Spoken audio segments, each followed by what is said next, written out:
లేఖన భాగంలో నుంచి మత్తయి సువార్త 6వ అధ్యాయాన్ని బైబిల్ గ్రంథం ఉన్న వాళ్ళందరూ కూడా ఒకసారి బైబిల్ తెచ్చి ఉంచుదాము. రాత్రి మత్తయి సువార్త 6వ అధ్యాయము 6వ వాక్యాన్ని రాత్రి మనం ధ్యానిస్తున్నప్పుడు దేవాతి దేవుడు ఎలాగైతే మనం దినాన్ని మనం కొనసాగించుకోవాలో, ఎలాగైతే ప్రభు సన్నిధిలో ఉపవాసం ఉండాలో పరిశుద్ధాత్మ దేవుడు మత్తయి సువార్త 6వ అధ్యాయం 6వ వచనంలో శ్రేష్టమైన మాట మనకి కనబడతా ఉంది. నీవు ప్రార్థన చేయనప్పుడు నీ గదిలోనికి వెళ్ళి తలుపు వేసి రహస్యమందున్న నీ తండ్రికి చాలండి. ఈ రాత్రికాల సమయంలో క్రీస్తునందు ప్రియమైన మనము ప్రార్థన చేయనప్పుడల్లా మనం చేయాల్సిన పని ఏంటంటే మన తలుపులను మోచి మన రహస్యమందున్న మన తండ్రికి మనం ఏం చేయాలంట? ప్రార్థన చేయాలి.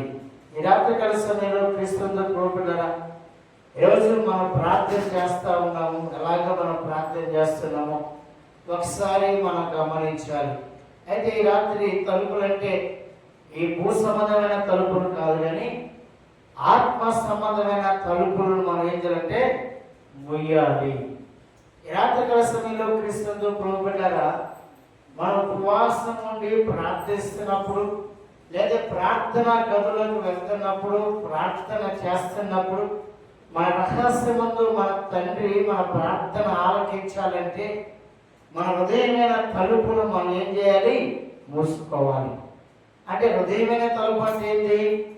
మనం మాట్లాడుతున్నప్పుడు, మన దేవుని స్తుతిస్తున్నప్పుడు అనేక విషయాలు మనకి వినపడకుండా కనపడకుండా ఉండాలంటే మన హృదయమైన తలుపును మనం ఏం చేయాలి? ముయ్యాలి. కొన్నిసార్లు మనం మాట్లాడుతున్నప్పుడు ఎవరైనా మాట్లాడుతుంటే మనం ఏం చేయాలంటే వారు నాతో మాట్లాడలేదులే, అవి నాకు వినపడలేదులే అన్నట్టు మనం ఏం చేయాలి? ఉండాలి. ఎందుకంటే భూ సంబంధమైన మనం చూస్తూ ఉంటాం. అనేక విషయాల్లో మనం ప్రార్థిస్తున్నప్పుడైనా, ఆరాధిస్తున్నప్పుడైనా, స్తుతిస్తున్నప్పుడైనా, ఇతరులతో మాట్లాడుతున్నప్పుడు కొన్నిసార్లు సాతానుడు కొంతమందిని వాడుకుంటాడు. అలా చెప్పండి, కొంతమందిని వాడుకుంటూ ఉంటాడు. ఆ వాడుకుంటున్న సమయంలో అప్పుడు మనం ఏం మూయాలట? మన హృదయమైన తలుపులను మనం మూసి మనం ఏం చేయాలి? మన రహస్యమును మన తండ్రికి ప్రార్థన చేయాలి. ఒకవేళ ఆ హృదయాన్ని మనం మూయకుండా మనం ప్రార్థన చేస్తే బయట జరుగుతున్న పరిణామాలన్నీ, బయట జరుగుతున్న శబ్దాలన్నీ, బయట జరుగుతున్న మాటలన్నీ కూడా మనకి వినపడతాయి, కనపడతాయి. దాని ద్వారా మనము రహస్యమందున మన తండ్రికి మనం ఏమాత్రం కూడా ప్రార్థన చేయలేము. అందుకే నువ్వు భూమి మీద చేయాల్సిన పని ఏంటంటే రహస్యమందు నీ తండ్రికి మాత్రమే వినపడాలి. వినపడంలో మనం ఏంటంటే మన హృదయమైన తలుపును మనం ఏం చేయాలంట? ముయ్యాలి. అందుకే రాత్రికాల సమయంలో మనం ఎప్పుడు ప్రార్థన చేసినా కూడా మనం దేవునికి మొరపెడుతున్నప్పుడు హృదయమైన తలుపులు ఏంటి? గట్టిగా ముయ్యాలి. అంటే బయటి శబ్దము లోపలికి ఏమాత్రము కూడా వినపడకూడదు, కనపడకూడదు. అందుకే రాత్రికాల సమయంలో రహస్యముందు తండ్రి మాత్రమే చూస్తాడు. భూ సంబంధంగా ఎవరు దాన్ని అవి వినపడకపోవచ్చు, కనపడకపోవచ్చు, కానీ మన పరమ తండ్రికి మనకి ఏమంట? వినపడతాయి. అందుకే ఈ రాత్రికాల సమయంలో నీవు ప్రార్థించినప్పుడల్లా, కదండి, నీవు ప్రార్థించినప్పుడు నువ్వేం చేయాలంటే ఈ భూ సంబంధంగా కనపడుతున్న తలుపులు మనం ఏం చేయాలి? మూసేయాలి. ఎప్పుడు మనం మూస్తామో అప్పుడు మన పరలోకపు తండ్రి మన పాటలైనా, మన ఆరాధనైనా, మన ప్రార్థనైనా ఆయన ఏం చేస్తాడంటే ఆలకిస్తూ ఉంటాడు. ఆయన ఆలకిస్తాడు. అందుకే ఈ భూ సంబంధంగా కొన్నిసార్లు మనం ఏం చేయాలంటే వాటిని విడిచిపెట్టాలి. అందుకే అపోస్తలుడైన పౌలు అంటాడు ఒక శ్రేష్టమైన మాట. అపోస్తలుడైన పౌలు చక్కటి మాట మాట్లాడతాడు. అపోస్తల కార్యంలో మనం చూస్తా ఉంటే 4వ అధ్యాయం ఒకసారి మనం తెలిసి ఉంచితే అపోస్తలుడైన పౌలు గారు ఆ అపోస్తల కార్యం 4వ అధ్యాయము 31వ వచనంలో మనం చూస్తుంటే ఒక శ్రేష్టమైన మాట కనబడతా ఉంది. వారు ప్రార్థన చేయగానే వారి కూడి ఉన్న చోటు కంపించెను. చాలు. ఏం చేయగా కంపించిందంట? వారు ప్రార్థన చేయగానే, వారు ఎక్కడైతే కూడి ఉన్నారో ఆ స్థలం అంతా కూడా కంపించినట్టే కమ్ముకోపోయింది. ఏ కమ్ముకోపోయింది? అక్కడ ప్రార్థన శక్తి కమ్ముకుంది. అందుకే నువ్వు ఎక్కడ ప్రార్థిస్తావో ఆ స్థలములో, నీవు కూడుకున్న స్థలంలో అక్కడంతా కూడా ప్రార్థన కమ్మి ఉంటుంది. అయితే ఈ రాత్రికాల సమయంలో క్రీస్తు ప్రభువులారా, నీవు ప్రార్థించినప్పుడల్లా ఏం చేయాలి? నీ తలుపులు మూసుకోవాలి గట్టిగా. అందుకే నీవు ప్రార్థించినప్పుడల్లా కూడా ఆ స్థలం అంతా కూడా కమ్మి ఉంది. రాత్రికాల సమయంలో నువ్వు ఎక్కడ ప్రార్థన చేస్తావో ఆ స్థలం అంతా కూడా కమ్మి ఉంది. ఆ ప్రార్థన పొగ, ఆ ప్రార్థన శక్తి, ఆ ప్రార్థన ప్రభావము అదంతా కూడా ఏమైందంట? కమ్మి ఉంది రాత్రికాల సమయంలో. అందుకే పౌలు శిలలు ప్రార్థించారు. శిరస్సాలో ఉన్నప్పుడు వారు ప్రార్థించి ప్రభుత్వంలో ఆరాధించి మహిమపరిచారు. అందుకే ఆ ప్రభావం అంతా కూడా ఏమైంది? కంపింది. ఆ ప్రభావం అంతా కూడా వచ్చింది. అక్కడ ఏమైందంటే శిరస్సాలు పునాదులు బద్దలయ్యాయి. రాత్రికాల సమయంలో ఎలాగ బద్దలయ్యాయి అంటే ఆ ప్రార్థన అంతా కూడా ఏమైంది? కమ్మింది. అందుకే వారు ప్రార్థన చేయనప్పుడల్లా ఆ ప్రాంతం అంతా కూడా కంపింపబడిందంటే ఈ రాత్రికాల సమయంలో ఏ స్థితిలో, ఏ స్థలంలో నువ్వు ఉండి ప్రార్థన చేస్తున్నప్పుడు ఆ ప్రార్థన ఆ స్థలం అంతా కూడా ఏమైందంట? కంపింపబడుతుంది. అందుకే ఈ స్థలంలో ప్రతి ప్రార్థన మీద ఆయన కనుదృష్టి నిలిచి ఉండును అని లేఖనం రాయబడింది. అందుకే ఈ రాత్రికాల సమయంలో క్రీస్తునందు ప్రభువులారా, నువ్వు ఏ స్థలంలో కూర్చొని నిలబడి పోతూ నువ్వు ప్రార్థన చేస్తున్నావో ఆ స్థలంలో ప్రార్థన ప్రభావము ఏమైతే కంపింపు చేసింది. ఆ స్థలంలో ప్రార్థన ఆ నిలబడితే ఆ ప్రార్థన ఆ ప్రాంతంలో పనిచేస్తుంది. అందుకే ఈ రాత్రికాల సమయంలో మనం ప్రార్థన చేసే ప్రతి ప్రార్థన ఎలా ఉండాలంటే దేవుని సన్నిధికి వెళ్తుంది.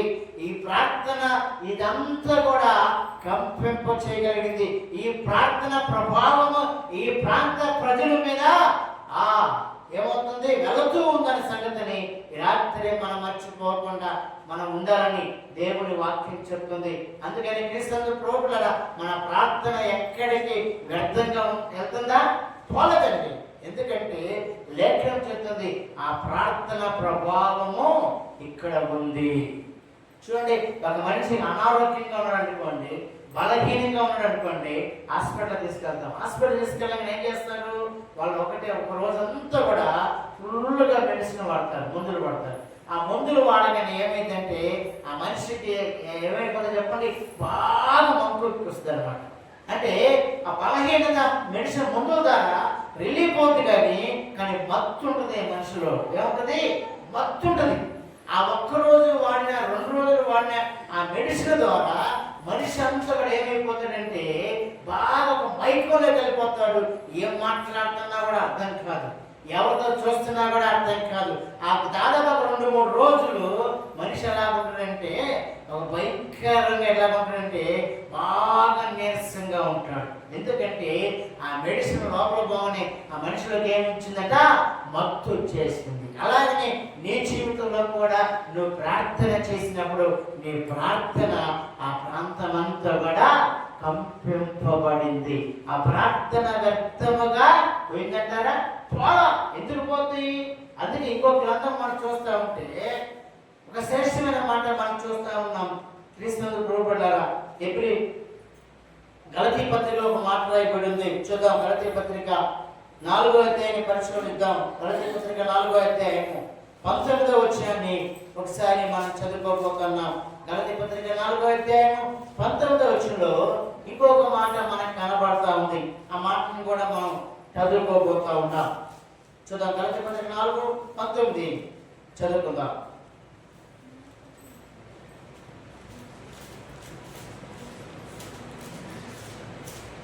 నా పిల్లలారా ఆ, క్రీస్తు స్వరూపము నా పిల్లలారా క్రీస్తు స్వరూపము స్వరూపము మీ యందు ఏర్పడు వరకు మీ యందు ఏర్పడు వరకు మీ విషయమై మరలా నాకు ప్రసవ వేదన కలుగుచున్నది. ప్రసవ వేదన కలుగుతారు అంటే క్రీస్తు ప్రభులారా భక్తుడు అంటాడు, నా పిల్లలారా మీ యందు నాకు ప్రసవ వేదన కలుగుతుంది. అంటే భక్తుడు ఎలాగ ప్రార్థన చేస్తాడంటే, ఒక స్త్రీ ఎలాగైతే ప్రసవ వేదన పడుతుందో, నా పిల్లలారా మీ యందు నాకు ప్రసవ వేదన కలుగుతుంది. అంటే భక్తుడు మన మీద ఎంత జాలి కలిగి ఉన్నాడు.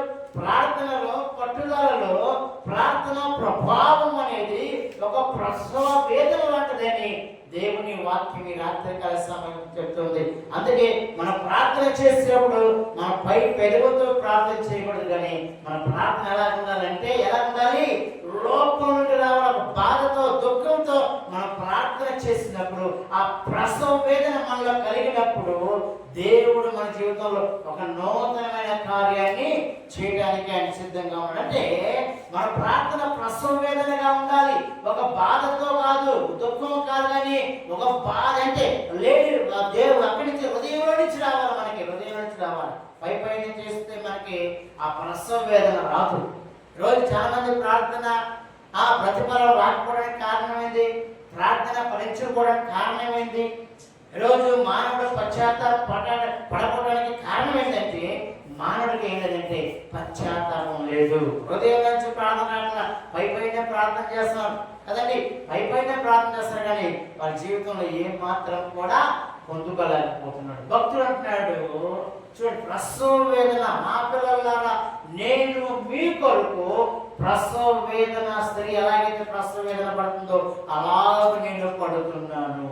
ఈ రాత్రి సమయంలో ప్రార్థనలో మన జీవితాల్లో మూడుగా మనం చేయాల్సిందంటే ఆ ప్రార్థనలో పట్టుదల ఉండాలి. ఏదో ఫార్మాలిటీగా చేద్దాం, ఏదో ఒకటి డేట్లు నియమించాడు కదా, మనం వెళ్ళాలా కాదా, రావాలా కాదా అన్నట్టుగా ఉండకూడదు. మన ప్రార్థనలో ఒక శక్తివంతమైన ప్రార్థన ఉండాలి. ఆ ప్రార్థనలో ప్రభావం ఉండాలి. ఆ ప్రార్థన చేసినప్పుడు ఆ ప్రాంతం అంతా కూడా కంపింప చేయాలి. అందుకే క్రీస్తు ప్రభువులారా యేసు క్రీస్తు ప్రభువును సిలువేసిన తర్వాత ఆఖరి సమయంలో ఏమైంది, ఆఖరి సమయంలో ఏమైందంటే ఒక భయంకరమైన తుఫాను వచ్చింది. ఎందుకంటే ఒక భయంకరమైన శబ్దము ఆ ప్రాంతమంతా కూడా కంపింపు కలిగింది. ఎందుకంటే దేవుని ప్రభావము, దేవుని బలము, దేవుని శక్తి ఆ ప్రాంత ప్రజల మీద వచ్చింది. ఈ రాత్రికాల సమయంలో క్రీస్తు ప్రభువులారా మన ప్రార్థన వ్యర్థంగా పోకూడదు. మన ప్రార్థన శక్తివంతంగా ఉండాలి. మన ప్రార్థన వ్యర్థంగా పోకూడదు.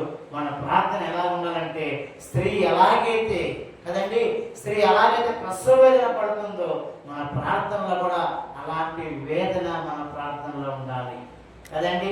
అలాంటి వేదన లేకుండా మనం ప్రార్థన చేస్తే మన ప్రార్థనకి ప్రతిఫలము కలగదు, మన ప్రార్థనకి జవాబు రాదు. అందుకే క్రీస్తు ప్రభువులారా మనం ప్రార్థన చేసినప్పుడు దేవుడు మన ప్రార్థన ఆలకిస్తున్నాడు. మనం ప్రార్థన చేసినప్పుడు మన తలుపును గట్టిగా మూసుకొని భూసంబంధంగా జరిగే విషయాలు మనకు కనపడకుండా, వినపడకుండా, ఏ శబ్దము రాకుండా మనం ప్రార్థన చేస్తే ఆ ప్రార్థనకి జవాబు ఉంటుంది. నాలుగోదిగా మనం చూస్తూ ఉంటే అపోస్తల కార్యము 10వ అధ్యాయము 10వ వచనంలో మరొక మాట రాయబడుతుంది. ఆ మాటను కూడా మనం చదువుకోబోతా ఉన్నాము. అపోస్తల కార్యం 10వ అధ్యాయము 10వ వాక్యాన్ని మనం చదువుకుందాం. అతడు మిక్కిలి ఆకలిగొని భోజనం చేయకొనెను.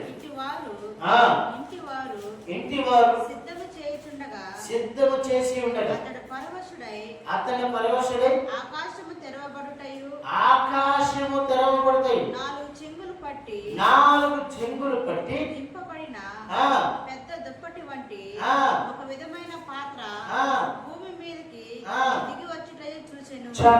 ఈ రాత్రి కాల సమయంలో క్రీస్తు ప్రభువులారా ప్రార్థన చేయగా చూడండి, క్రీస్తు ప్రభువుల అంటే భోజనం సిద్ధపాటు చేస్తున్నారు. అంటే క్రీస్తు ప్రభువుల భోజనం అంటే భూ సంబంధమైంది, కానీ పర సంబంధమైంది. అంటే ఆకాశం నుండి దిగి వస్తుంది మన్నా. అందుకే ఇశ్రాయేలు ప్రజలు అరణ్యములో మోషే మీద సనుక్కుంటున్నారు, కొనుక్కుంటున్నారు. అయ్యో, అడవిలోకి తీసుకొచ్చావు, అరణ్యంలో తీసుకొచ్చావు, మా ఊళ్ళో మంచి మంచి ఆహారం ఉంది అని అనేక మంది సేవకుని మీద సనుక్కొని కొనుక్కుంటా ఉంటే అక్కడ దేవుడు వారి బాధని విని అక్కడ అనేకులకు చక్కటి ఆహారాన్ని దేవుడు పెట్టాడు. అందుకే రాత్రికాల సమయంలో క్రీస్తు ప్రభువుల ఇక్కడ భోజనం తయారు చేస్తా ఉంటే ఆకాశం నుంచి పడుతూ ఉంది.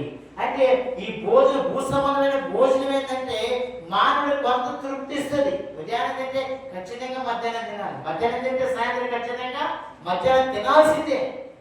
ఎందుకు? ఈ తాత్కాలికమైన భోజనం.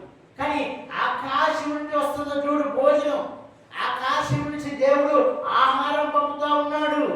ఆ ఆహారం తింటే, అందుకే యేసుక్రీస్తు ప్రభు అన్నాడు కాముతోటి, ఏమన్నాడు? అమ్మా, నీవిచ్చు నీళ్లు తాగితే మరలా మరలా నాకు దాహం వేస్తుంది, నేనిచ్చి నీళ్లు నువ్వు తాగితే నీకు మరి ఎప్పటికీ దాహం వేయడన్నాడు. అంటే మనం ఇచ్చే నీళ్ళు తేడాగా కనబడుతున్నాయి. మనం ఇచ్చే నీళ్లు పూట అడుగొడికి నీళ్ళు తాగాల, కాదంటే బాటిల్ డ్రమ్ములు నీళ్ళు తాగేస్తా ఉంటాం. కానీ ఆయన ఇచ్చే నీళ్లు చాలా శ్రేష్టమేని. అందుకే యేసుక్రీస్తు ప్రభు కూడా ఒక పెళ్లి ఇందులో ఏం చేశారు? ఆ పెళ్లి ఇందులో ద్రాక్షారసం అయిపోయింది. అనేకులు భక్తులు కూర్చొని తింటానో తాగుతా ఉన్నారు, ద్రాక్షారసం అయిపోయింది. యేసుక్రీస్తు ప్రభు వచ్చాడు, గొప్ప కార్యం చేశాడు. ఈ ద్రాక్షరసం వెళ్ళి అనేకులు పోస్తా ఉంటే అనేకులు అంటుంది ఏంటంటే, అయ్యో ఇందాక పోసిన దానికంటే ఇదే చాలా రుచిగా ఉందని అనేకులు ఆశ్చర్యపడ్డారు. చూడండి, మొదటిగా ఈ భూ సంబంధంగా మనం ఆలోచన చేస్తే మొదటిగా ఏ ఆహారం వేసినా కదండి, మొదటిగా ఇచ్చే ఆ పానీయమైనా లేదా ఆ ఆహారమైనా లేదా సాంబార్ అయినా కూడా మొదటిది బాగుంటుంది. రెండోసారి మంది ఎక్కువ వేయకుండా ఏమైతాయి? నీళ్ళు అయిపోతాయి. కానీ ఇక్కడ ఏం కనపడుతుంది? ఫస్ట్ దానికంటే ఇప్పుడు పోసేది చాలా బాగుంది అన్నారు. కారణం ఏంటంటే యేసు ఏది ఇస్తే అది ఆశ్చర్యంగా ఉంటుంది. హల్లెలూయా చెప్పండి. దేవుడు ఏది ఇస్తే అది ఆశ్చర్యంగా ఉంటుంది. మనుషులు ఇచ్చేది అంతలో కనపడి అంతలో మాయమైపోయింది. అందుకే మనుషులు ఇచ్చేది కనుక అది రుచికారంగా లేదు. దేవుడు ఇచ్చింది ఏంటంటే చాలా రుచికారం ఉంది, ఇంకా పోస్తారేమని ఎదురు చూస్తా ఉన్నారు. అయితే రాత్రికాల సమయంలో క్రీస్తు ప్రభువులారా ఆ స్త్రీతో యేసు ప్రభు అన్నట్టుగా, అమ్మా, నీవిచ్చే నీళ్ళు నేను తాగితే నాకు మరలా దాహం వేస్తుంది, నేనిచ్చే నీళ్ళు నువ్వు తాగితే నీకు ఎప్పుడు దాహము వేదన్నాడు. అందుకే ఇక్కడ భక్తుడు భూ సంబంధంగా ఆహారం ఏర్పాటు చేస్తున్నాడు. కానీ ఈ ఆహారం తింటే మరలా నాకు ఆకలి వేస్తుంది, పరలోకం నుంచి వస్తుంది ఆహారము. ఆహారం తింటే నాకు ఎప్పుడో ఆకలి లేదు. ఈ రాత్రి కాల సమయంలో క్రీస్తు ప్రభువులారా దేవుని వాక్యం వింటున్న మన జీవితాల్లో, ఉపవాస ప్రార్థనలో ఉన్న మన జీవితాల్లో మనం ఏం చేయాలంటే దేవుని వాక్యాన్ని మనం విని మనం ప్రార్థన చేసినప్పుడు ఆ ప్రార్థన ఈ ప్రాంతం అంతా కూడా కంపింప చేస్తుందని లేఖనం చెప్తుంది. అయితే రాత్రి సమయంలో మన ప్రార్థనలో ఒక శక్తి ఉంది, ఈ ప్రార్థనలో ఒక బలం ఉంది, ఈ ప్రార్థనలో ప్రభావం ఉంది. ఆ ప్రాంత ప్రజలందరూ కూడా కంపింప చేయబడతారని దేవుని వాక్యం చెప్తుంది. అందుకే నీవు ప్రార్థన చేయనప్పుడల్లా ఏం చేయాలంట? నీ గదులు వేసుకొని, నీ తలుపులు వేసుకొని, నీ రహస్యమందు నీ తండ్రికి నువ్వేం చేయి?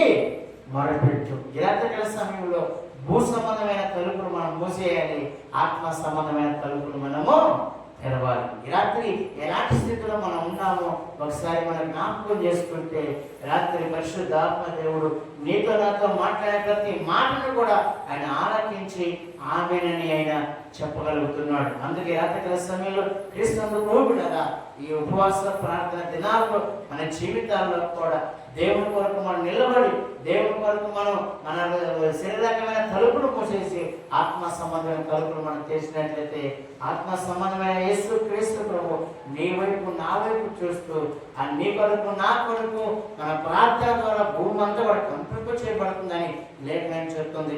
అందుకే ఆ లేఖనం ఏ లేఖనం కూడా నిరర్థం కాదు, ఆ లేఖనం నెరవేర్చబడే వాక్యంగా ఉంటుంది. ఆ వాక్యమే మన పాదములకు దీపము, మన త్రోవకు వెలుగైంది. ఆ వెలుగైన వాక్యాన్ని రాత్రి మనం ధ్యానిస్తున్నాము. ఆ ధ్యానిస్తున్న వాక్యం మన మనసులో మనం ఉంచుకున్నప్పుడు మన ఆత్మీయ జీవితంలో దేవుడు కార్యం జరిగించడానికి ఆయన సిద్ధంగా ఉన్నాడు. అట్టి కృప పరిశుద్ధాత్మ దేవుడు మనందరూ కూడా అనుగ్రహించి నడిపించును గాక. ఆమేన్. అందరూ కూడా తల మూసుకుందాం, ప్రార్థన చేసుకుందాం. మహాపరిశుద్ధుడా, ప్రేమ కలిగిన మా తండ్రి, ప్రేమాస్వరూపి, ఆశ్చర్యకరుడా, ఆలోచనకర్త, బలవంతుడా, పరిశీలుడా, నిన్న నిరంతరం ఏకరీతిగా మా ప్రభువ, మారిన దేవుడు, మార్పులైన దేవుడు నీకు స్తోత్రం. భూసంబంధంగా అనేక విషయాల్లో అయ్యా మేము జీవిస్తున్నాం, పరసంబంధంగా జీవించడానికి మీ కృప చూపించి మీ నామానికి మహిమ తెచ్చుకున్నాం. భారం అంతా నీకే నేస్తూ యేసు క్రీస్తు నామములో ప్రార్థన చేసి అడిగి పెట్టుకుంటున్నాం తండ్రి. ఆమేన్.